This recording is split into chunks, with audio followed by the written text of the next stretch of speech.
सीमा चेतना मंच इस देश की सीमाओं पर रहने वाले लोग जितने मजबूत होगा उतना ही देश मजबूत होगा।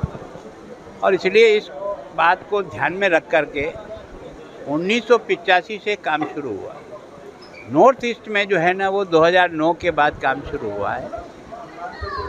मैं सोचता हूँ कि सेना, बीएसएफ और ये सब अपने देश की सुरक्षा करते ही हैं, लेकिन सीमा पर रहने वाले जो लोग हैं अगर उनको भी हम उतना ही विकसित करें, डेवलप करें, एजुकेशन की दृष्टि से, हेल्थ की दृष्टि से, रोजगार की दृष्टि से, एफिशिएंसी की दृष्टि से, खेती की दृष्टि से, तब जाकर के सीमा की सही सुरक्षा होती है। तो मैं सोचता हूँ कि लगातार सब लोग प्रयत्न कर रहे हैं और यहाँ के लोगों को हम राजस्थान का बॉर्डर दिखाते हैं, राजस्थान के बच्चों को जम्मू कश्मीर की बॉर्डर दिखाते हैं। ये सीमा चेतना मंच ही करता है।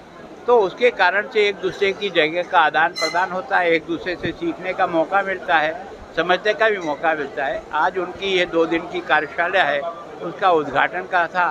मेरे यहाँ भी डीसी मीटिंग थी, तो उसके साथ ये कार्यक्रम भी मेरे साथ जुड़ गया, तो मैं इसमें आ सकता।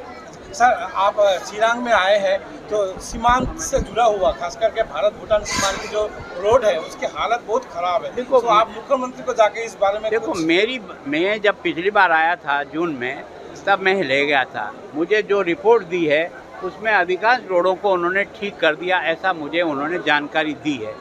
अब अगर आपके पास थोड़ी और डिटेल हो तो एक पत्र पे लिख के भेजें कि कौन कौन सी रोड जो है ना अभी ठीक प्रकार से रिपेयरिंग नहीं हुई है या जो सूचना दी है उसके अनुसार नहीं।